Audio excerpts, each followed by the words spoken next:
Now that also now, I would like to shift gear to a different aspect of what we are here for, which is to celebrate diversity. Now, which means that we also would like to honor and acknowledge the positives that are taking place in our community. I mean, and I use the word community, I'm talking about Singapore, I'm talking about your religious community within Singapore and outside Singapore globally. Now, we also would like to talk about the great things that are happening that are breaking down barriers within, but I would like to hear from your faith perspective, perhaps from each of your faith perspective. Now, what are the great things that are happening? It is, I mean, I know that when we talk about diversity, we tend to gravitate towards what is not perhaps good or what is in need of improvement. But there are also certain bright lights that are, that are lit in different parts of the globe or even within Singapore. Now, what are the great things that are happening within each of your faiths that you think that could be a kind of a signpost, perhaps a direction sign for others to look at and see, is this something that we can also do? Is this something that we could also adopt? Is this something that we can bring into our lives personally as well as community? Okay, I'm sure a lot of you have seen the article where the Young Sikh Association actually welcomed this Instagrammer who posted a not polite statement that, this guy is wearing turban and, what can we see. That was a really good initiative that I'm actually proud, because if the president did not take the initiative, even I wouldn't have thought about it. And it went to an extent where it came out in an article. It became an awareness to the public. We also had the Guru Nanak's celebration, 550th celebration last year.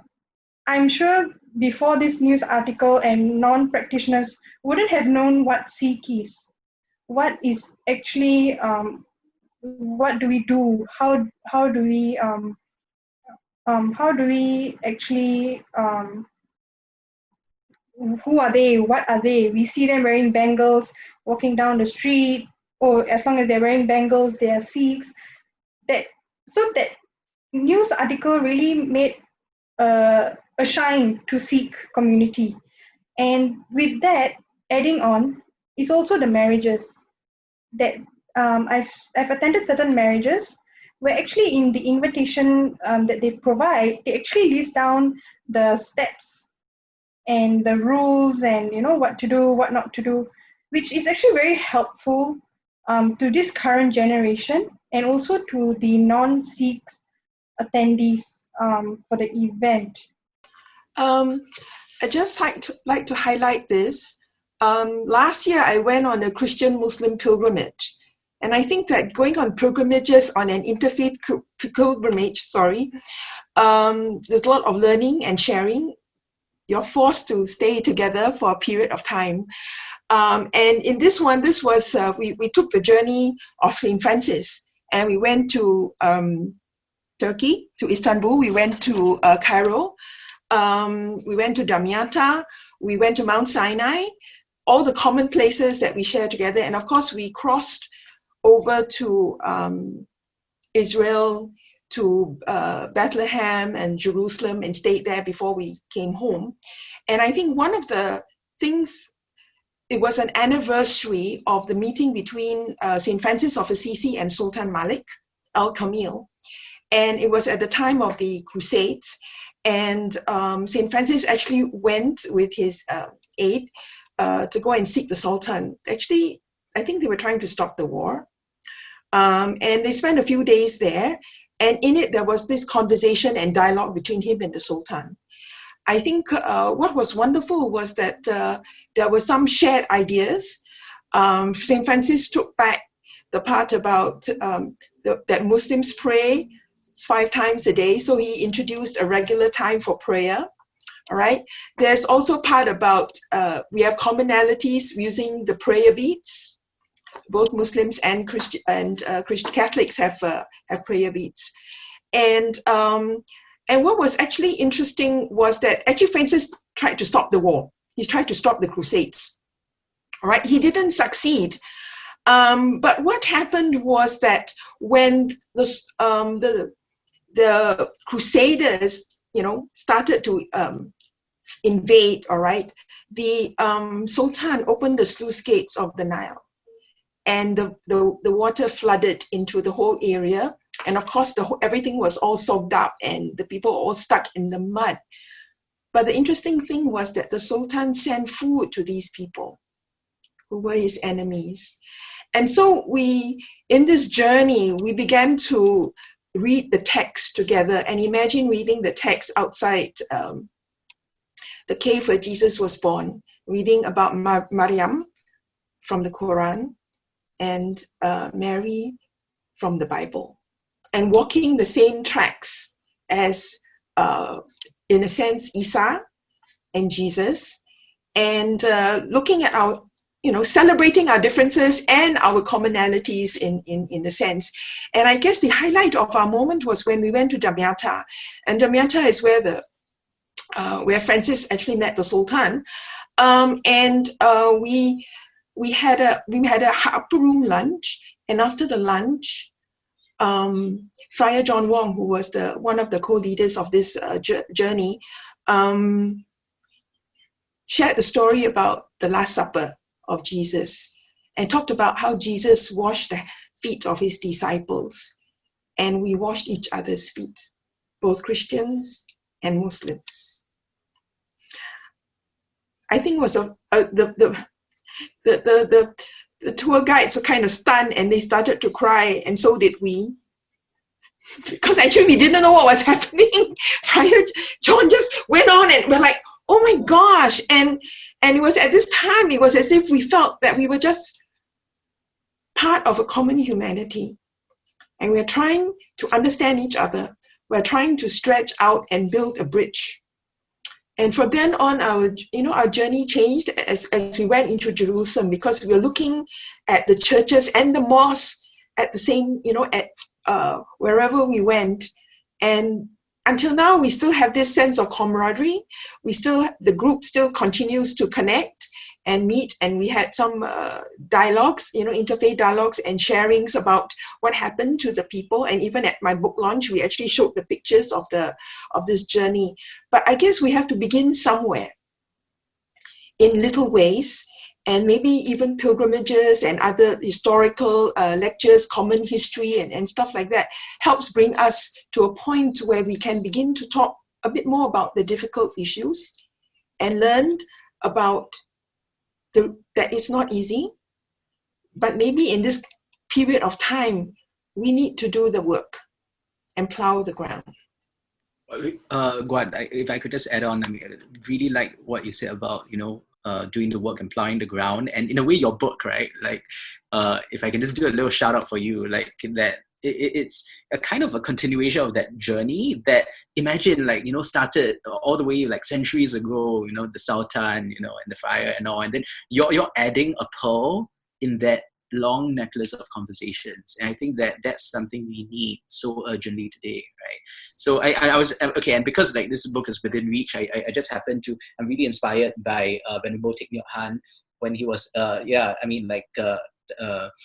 discussing how there's so many parallels between the Christian and Buddhist traditions. So this, if there's so many parallel sayings as well, and this idea that even in the rituals and practices, the liturgy, that so much to learn, and not just between Buddhism and Christianity, but I'm sure as well for all religious traditions. Yeah. So just in respond to Katya's question, when in terms of something interesting that could enrich this dialogue or polylogue, that we have with everyone.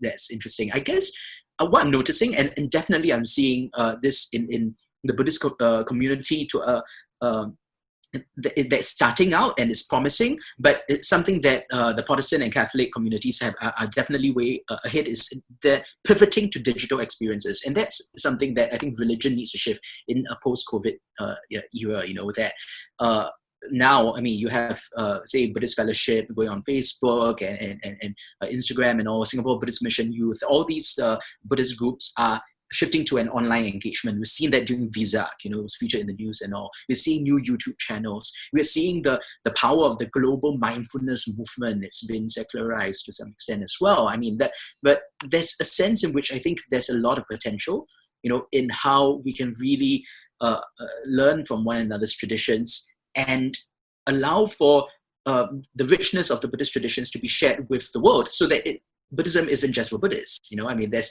so much in just learning about mindfulness that is really human, that's applicable to all people. Yeah, and I think that we will derive different insights from the same practice. So I'm just thinking, again, that shifting to digital modes of engagement, but also connecting with the fundamental teachings through these new modes of engagement. Yeah. Thank you. Katir asked for some positive examples. I think if you were, I will speak both in the historical sense as well as what we observe more in contemporary times. Firstly, in historical sense, I think Islam has acknowledged that people from the Jewish and the Christian community belongs to part of the family tradition. They are called the Ahlul Kitab, or the people of the book. And that is quite a significant aspect within the theological understanding of Islam, that actually acknowledges people from a different faith by saying that they are different, but they are also part of us in that sense. And that has dictated the response of the Muslims, even as the empire expand in various parts of the Middle Eastern regions. Now, one good example I can think of is when the third caliph, Umar al-Khattab, he entered Jerusalem. He refused to pray inside the church of the Holy Sepulchre because he felt that that should not be a reason for Muslims later on to take over the church and convert it into a mosque. And therefore he prayed outside, and now it has become what is known as the Mosque of Umar. And this same level of toleration was also extended when the Muslim army actually went eastward, and they encountered for the first time what we would call the more Oriental traditions, right? Hinduism, Buddhism, Jainism even. And the Muslim general at that time, he did not know how to deal with these new communities that he observed, because they have scriptures, they have temples, places of worship, they have their own specific forms of rituals, etc. That eventually he sought advice from the religious scholars back in Baghdad, who advised him to actually treat them the way you treat the people of the book, which means that they are free to run and administer their own religious life.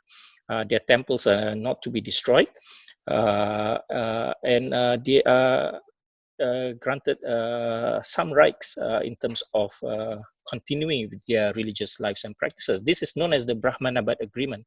Now, the fact that in contemporary time that the Taliban, which is an extremist group, destroyed the Bamiyan statues, speaks about how the statue itself has been around for centuries without being destroyed, even though that region was under the Muslim rule.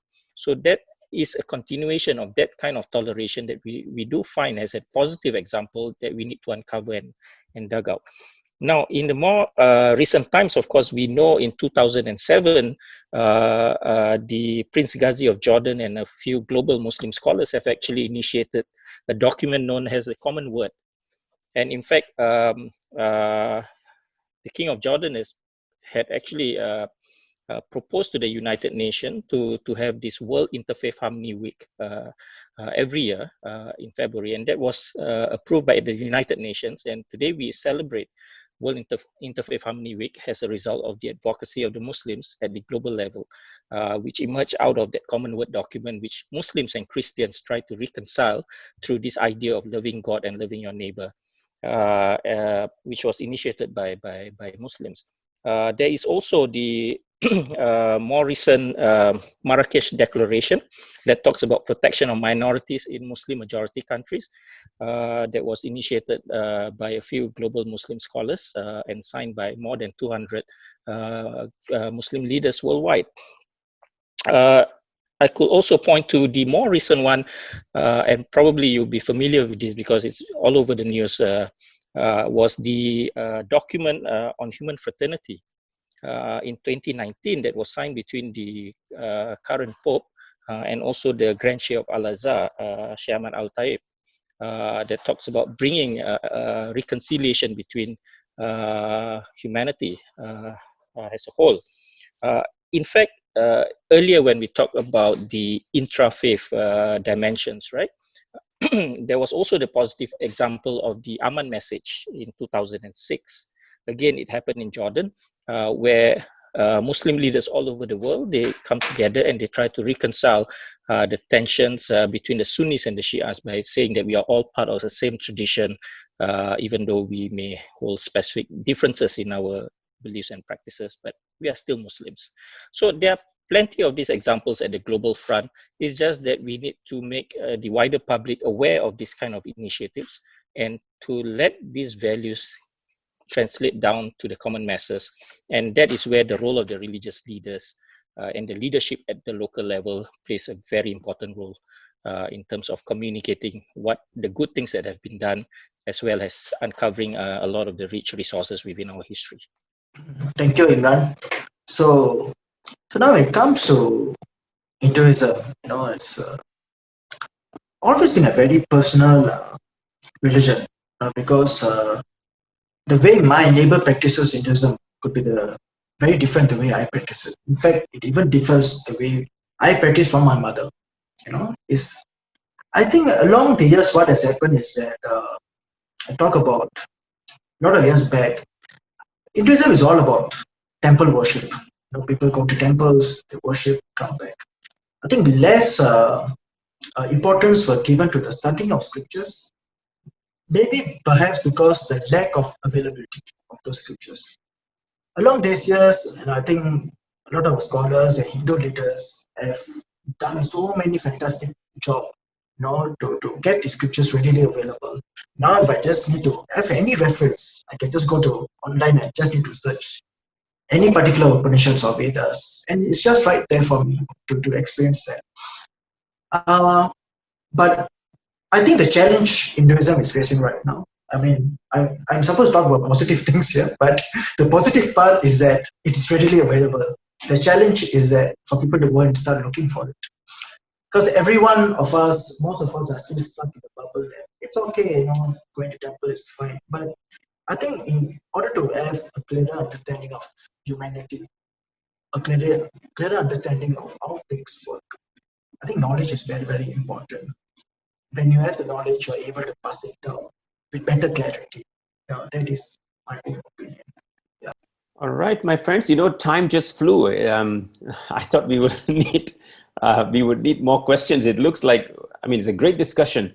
And I had a lot of questions. Actually, I think we should do it in a future time, perhaps another conversation, another chat around the questions or even the developments. I love the part of our conversation where we spoke about what's happening in the present moment, in this current times, these rays of light that we are seeing from all parts of the globe, as well as in Singapore, interfaith as well as intrafaith. So I think these events that are happening around us are definitely a great motivation for us to keep doing what all of us are valuing at this present moment, and we can do more of it.